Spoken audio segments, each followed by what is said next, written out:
ಮೇಲಾಯ್ತಪ್ಪ.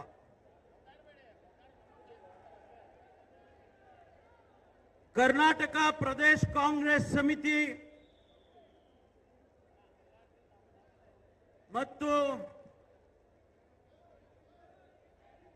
ಸ್ವಾಭಿಮಾನಿ ಒಕ್ಕೂಟ ಇವರ ಸಂಯುಕ್ತ ಆಶ್ರಯದಲ್ಲಿ ನಡೀತಾ ಇರತಕ್ಕಂತ ಈ ಐತಿಹಾಸಿಕವಾದ ಸಮಾವೇಶ, ಈ ಸಮಾವೇಶದಲ್ಲಿ ಕಾರ್ಯಕ್ರಮವನ್ನು ಉದ್ಘಾಟನೆ ಮಾಡಿ ಈ ರಾಜ್ಯದ ಘನತೆವೆತ್ತ ಮುಖ್ಯಮಂತ್ರಿಗಳು, ನಮ್ಮೆಲ್ಲರ ಅಚ್ಚುಮೆಚ್ಚಿನ ನಾಯಕರಾಗಿರ್ತಕ್ಕಂಥ ಸನ್ಮಾನ್ಯ ಸಿದ್ದರಾಮಯ್ಯನವರೇ,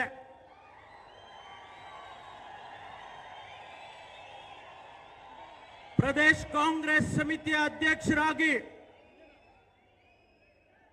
ಕಳೆದ ಚುನಾವಣೆಯಲ್ಲಿ ಸರ್ಕಾರವನ್ನು ತರೋದರಲ್ಲಿ ಪ್ರಮುಖವಾದ ಪಾತ್ರವನ್ನು ವಹಿಸಿದಂತ ನಮ್ಮೆಲ್ಲರ ಅಚ್ಚುಮೆಚ್ಚಿನ ಅಧ್ಯಕ್ಷರಾದ ಸನ್ಮಾನ್ಯ ಡಿ.ಕೆ. ಶಿವಕುಮಾರ್ ಅವರೇ,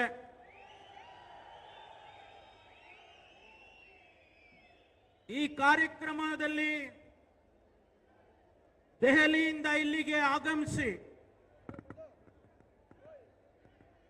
ನಮ್ಮೆಲ್ಲರ ಕರೆಗೆ ಓಗೊಟ್ಟು ಬಂದಿರತಕ್ಕಂತ ಕರ್ನಾಟಕ ಉಸ್ತುವಾರಿ ಪ್ರಧಾನ ಕಾರ್ಯದರ್ಶಿಗಳಾದ ಸನ್ಮಾನ್ಯ ರಣದೀಪ್ ಸಿಂಗ್ ಸುರ್ಜೇವಾಲಾಜಿ ಅವರೇ,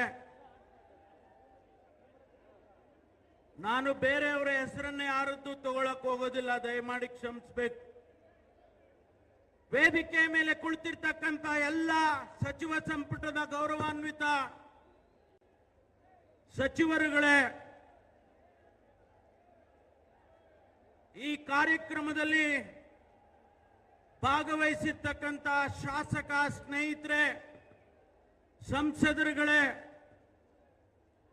ಪಕ್ಷದ ಎಲ್ಲ ಮುಖಂಡರುಗಳೇ, 6 ಜಿಲ್ಲೆಗಳಿಂದ ಬಂದಿರತಕ್ಕಂಥ ಎಲ್ಲ ಸಹೋದರ ಸಹೋದರಿಯರೇ, ಮಾಧ್ಯಮ ಸ್ನೇಹಿತರೆ, ಪ್ರಪ್ರಥಮವಾಗಿ ಈ ಕಾರ್ಯಕ್ರಮವನ್ನು ಇಷ್ಟೊಂದು ಅದ್ದೂರಿಯಾಗಿ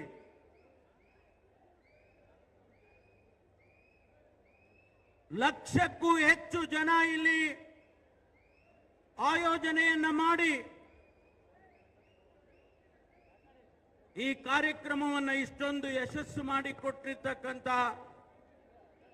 ಜಿಲ್ಲೆಯ ಉಸ್ತುವಾರಿ ಸಚಿವರು ರಾಜಣ್ಣನವರೇ, ಶಿವಲಿಂಗೇಗೌಡ್ರೆ ಮತ್ತು ನಮ್ಮ ಜಿಲ್ಲೆಯ ಸಂಸದರೇ, ಎಲ್ಲ ಮುಖಂಡರುಗಳಿಗೆ ಪ್ರಪ್ರಥಮವಾಗಿ ಅಭಿನಂದನೆಯನ್ನು ಸಲ್ಲಿಸೋದಕ್ಕೆ ಬಯಸ್ತೇನೆ. ಬಹಳ ಜನರಿಗೆ ಆಶ್ಚರ್ಯ ಆಗಿರಬಹುದು, ಕರ್ನಾಟಕದಲ್ಲಿ ವಿಶೇಷವಾಗಿ ಭಾರತೀಯ ಜನತಾ ಪಾರ್ಟಿ ಮತ್ತು ಜನತಾ ದಳದವರಿಗೆ ಆಶ್ಚರ್ಯ ಆಗಿರಬಹುದು. ಕಾಂಗ್ರೆಸ್ಸಿನವರು ಇದ್ದಕ್ಕಿದ್ದಾಗೆ ಇಂತಹ ಒಂದು ಬೃಹತ್ತಾದ ಸಮಾವೇಶವನ್ನ ಅದರಲ್ಲೂ ಹಾಸನ ಜಿಲ್ಲೆನಲ್ಲಿ ಮಾಡ್ತಾ ಇದ್ದಾರೆ. ಯಾಕೆ ಅಂತ ಹೇಳಿ ಮಾಧ್ಯಮ ಸ್ನೇಹಿತರು ವಿಧ ವಿಧವಾಗಿ ಚಿತ್ರಣವನ್ನ ಬಿಡಿಸಿಟ್ಟಿದ್ದಾರೆ. ಕೆಲವರು ವೈಯಕ್ತಿಕವಾಗಿ ನಮ್ಮ ನಾಯಕರಾದಂತಹ ಸಿದ್ದರಾಮಯ್ಯನವರ ಬಗ್ಗೆ ಮಾತನಾಡಿದ್ದಾರೆ.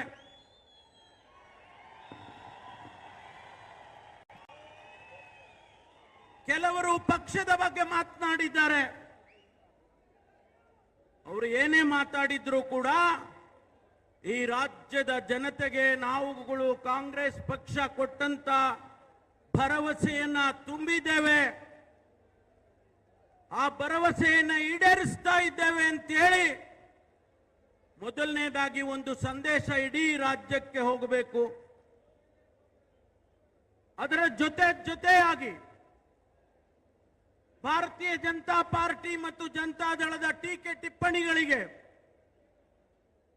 ಅವರ ಸುಳ್ಳು ಹೇಳಿಕೆಗಳಿಗೆ ಅವರು ನಡ್ಕೊಳ್ತಾ ಇರ್ತಕ್ಕಂಥ ನಡವಳಿಕೆಗಳಿಗೆ ಉತ್ತರ ಕೊಡಬೇಕು ಅಂತೇಳಿ ಜನಕಲ್ಯಾಣ ಸಮಾವೇಶವನ್ನು ಇವತ್ತು ಏರ್ಪಾಟ್ ಮಾಡಿದ್ದೇವೆ. ಸ್ನೇಹಿತರೆ, ಭಾರತೀಯ ಜನತಾ ಪಾರ್ಟಿಗೆ, ಜನತಾದಳಕ್ಕೆ ಈ ರಾಜ್ಯದ ಜನ 2023ರಲ್ಲಿ ಕಾಂಗ್ರೆಸ್ ಪಕ್ಷಕ್ಕೆ 136 ಸೀಟ್ಗಳನ್ನ ಗೆದ್ದಿಸ್ಕೊಡೋದ್ರ ಮೂಲಕ ಅವರಿಗೆ ಪಾಠ ಕಲಿಸಿದ್ದಾರೆ. ಆದ್ರೆ ಅವರು ಪಾಠ ಕಲ್ತ್ಕೊಂಡಂಗೆ ಕಾಣಲಿಲ್ಲ.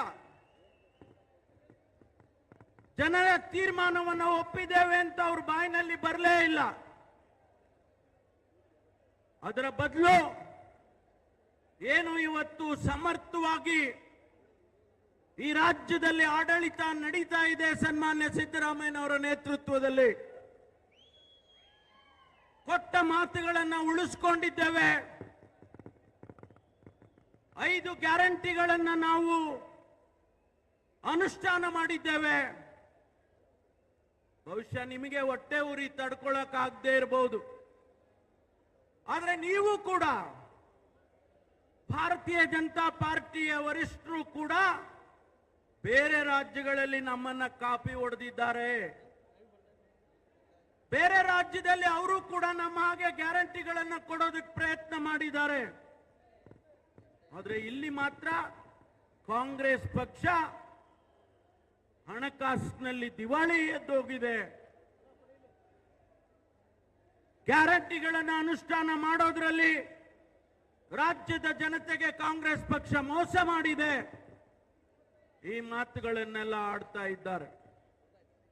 ಸ್ನೇಹಿತರೆ, ಇವತ್ತು ನಾನು ಈ ವೇದಿಕೆ ಮೂಲಕ ಭಾರತೀಯ ಜನತಾ ಪಾರ್ಟಿಯವರಿಗೆ ಹೇಳೋದಕ್ಕೆ ಬಯಸ್ತೇನೆ, ಜನತಾ ದಳದವರಿಗೆ ಹೇಳೋದಕ್ಕೆ ಬಯಸ್ತೇನೆ, ಕಾಂಗ್ರೆಸ್ ಪಕ್ಷವನ್ನ ನೀವು ಅಳ್ಳಾಡಿಸೋದಕ್ಕೆ ಸಾಧ್ಯ ಇಲ್ಲ. ಕರ್ನಾಟಕದಲ್ಲಿ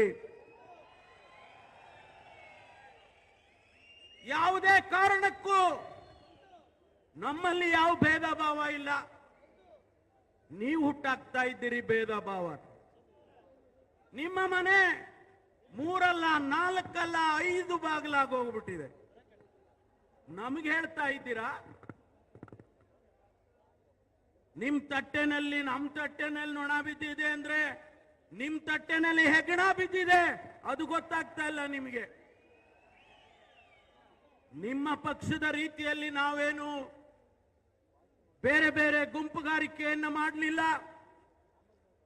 ಇಲ್ಲ ಸಲ್ಲದ ಆಪಾದನೆಗಳನ್ನ ಕಾಂಗ್ರೆಸ್ ಪಕ್ಷದ ಮೇಲೆ, ಮುಖಂಡರುಗಳ ಮೇಲೆ ಮಾಡಲಿಲ್ಲ. ಆದರೆ ಒಂದು ಮಾತನ್ನ ಇವತ್ತು ಹಾಸನ ಜಿಲ್ಲೆಯಲ್ಲಿ ನಡೆದಂತ ಘಟನೆಗಳನ್ನು ಹೇಳಬೇಕಾಗ್ತದೆ. ಯಾವ ಪಕ್ಷ ಜಾತ್ಯತೀತ ಅಂತ ಹೇಳಿಕೊಂಡು 25 ವರ್ಷದಿಂದ ಹಾಸನ ಜಿಲ್ಲೆಯ ಜನತೆಗೆ ಮಂಕುಬೂದಿ ಏರ್ತಾ ಇದ್ರೆ, ಇವತ್ತು ನಿಮಗೆ ನಾಚಿಕೆ ಆಗ್ಬೇಕು.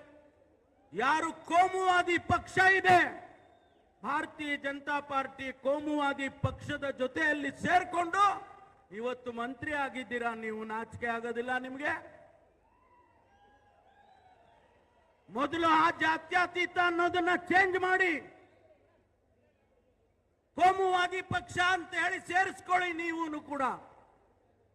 ಆದ್ರಿಂದ ಸ್ನೇಹಿತರೆ, ಇವತ್ತು ಇಲ್ಲಿಂದ ಒಂದು ಸಂದೇಶ ಹೋಗ್ಬೇಕು. ಬಿಜೆಪಿಗೆ, ಜೆಡಿಎಸ್ಗೆ ಇಲ್ಲಿಂದ ಒಂದು ಸಂದೇಶ ಹೋಗ್ಬೇಕು. ಏನ್ ಮಾಡ್ತಾ ಇದ್ದೀರಿ ರಾಜ್ಯದಲ್ಲಿ? ಹಿಜಾಬ್ ತಗೊಂಡ್ ಬಂದ್ರಿ, ಗೋಮಾಂಸದ ಇಶ್ಯೂ ತಗೊಂಡ್ ಬಂದ್ರಿ, ಯಾವುದು ನಡೀಲಿಲ್ಲ. ಆದ್ರೆ ಇವತ್ತು ಮೂಢ ಹಗರಣ ತರ್ತಾ ಇದ್ದೀರಿ. ವಕ್ಫ್ ಪ್ರಾಪರ್ಟಿಗೆ ಆ ಇಶ್ಯೂ ತಗೊಂಡು ಬರ್ತಾ ಇದ್ದೀರಿ. ಯಾರ್ ಸ್ವಾಮಿ ನೋಟಿಸ್ಗಳು ಕೊಟ್ಟಿದ್ದು? ವಕ್ಫ್ ಪ್ರಾಪರ್ಟಿ ಬಗ್ಗೆ 2400 ನೋಟಿಸ್ ಅನ್ನ ಕೊಟ್ಟವರು ಯಾರು? ಕಾಂಗ್ರೆಸ್ ಪಕ್ಷ. ಇವತ್ತು ನಾವು ನಿಜ ಅಲ್ಪಸಂಖ್ಯಾತರ ಪರವಾಗಿದ್ದೇವೆ ಅನ್ನೋದು ನಿಜ, ಅದು ನಾವೇನು ಮುಚ್ಚಿಟ್ಕೊಂಡಿಲ್ಲ. ಈ ದೇಶದ ಪ್ರತಿನಿಧಿಗಳು ಅವರು ಕೂಡ ನಮ್ಮ ಹಾಗೆ ಜೀವನವನ್ನ ಮಾಡ್ತಾ ಇರ್ತಕ್ಕಂಥ ಜನ, ಇಲ್ಲೇ ಹುಟ್ಟಿ ಬೆಳೆದು ಇಲ್ಲೇ ಸಾಯ್ತಕ್ಕಂಥ ಜನ. ನಾವು ಕೂಡ ಅವ್ರನ್ನ ಸಮಾಜದಲ್ಲಿ ಮುಂದೆ ತರಬೇಕು ಅಂತ ಹೇಳುವಂತದ್ದು. ಹಾಗಾಗಿ ಇವತ್ತು ಆ ವಕ್ಫ್ ಪ್ರಾಪರ್ಟಿ ಇವತ್ತು 2-3 ಟೀಮ್ ಮಾಡ್ಕೊಂಡು ಹೊರಟ್ಬಿಟ್ಟಿದ್ದಾರೆ. ನಿಮಗೆ ನಾಚಿಕೆ ಬರಬೇಕಲ್ಲ. ಅತಿ ಹೆಚ್ಚು ನೋಟಿಸ್ಗಳು ನಿಮ್ ಕಾಲದಲ್ಲೇ ಕೊಟ್ರೆ 2400, ನಾವು 1400 ಕೊಟ್ರೆ ನೀವು 2400 ಕೊಟ್ಟಿದ್ದೀರಾ. ಅದಕ್ಕೇನು ಉತ್ತರ ಕೊಡ್ತೀರಿ? ಇವತ್ತು ಪಾದಯಾತ್ರೆ ಮೂಲಕ ಅಥವಾ ಹಳ್ಳಿಗೆ ಊರೂರಿಗೆ ಹೋಗ್ತೀವಿ ಅಂತ ಹೇಳ್ಕೊಂಡು ಹೊರಟಿದ್ದೀರಿ, ಏನು ಉತ್ತರ ಕೊಡ್ತಾ ಇದ್ದೀರಿ? ಸ್ನೇಹಿತರೆ, ಮೂಡಾದ ಹಗರಣ ಅಂತ ಹೇಳಿ ಇವತ್ತು ಯಾವುದೋ ಒಂದು ಸಣ್ಣ ವಿಷಯವನ್ನ ತೆಗೆದುಕೊಂಡು ಬಂದು ಕೇಂದ್ರದ ಏಜೆನ್ಸಿಗಳ ಮೂಲಕ ನೀವು ನಮ್ಮ ಸರ್ಕಾರವನ್ನ, ಮುಖ್ಯಮಂತ್ರಿಗಳನ್ನ ಅಸ್ಥಿರ ಮಾಡೋದಕ್ಕೆ ಹೊರಟಿದ್ರೆ ನೀವೇನು ನಮ್ಮನ್ನ ಅಲ್ಲಾಡಿಸೋದಕ್ಕಾಗೋದಿಲ್ಲ. ಅದಕ್ಕೆ ವಿರುದ್ಧವಾಗಿ 3 ಚುನಾವಣೆಯಲ್ಲಿ ಇವತ್ತು 3 ಬೈ ಎಲೆಕ್ಷನ್ ಅಲ್ಲಿ ಜನ ನಮ್ಮ ಪರವಾಗಿ ಮತ ಹಾಕಿದ್ದಾರೆ. ನಮಗೆ ಇವತ್ತಿನ ದಿವಸ ಆಶೀರ್ವಾದ ಮಾಡಿದ್ದಾರೆ, ಮುಂದೆಯೂ ಕೂಡ ಆಶೀರ್ವಾದ ಮಾಡ್ತಾರೆ ಎನ್ನುವುದನ್ನ ನಾನು ಈ ಸಂದರ್ಭದಲ್ಲಿ ಹೇಳೋದಕ್ಕೆ ಬಯಸ್ತೇನೆ.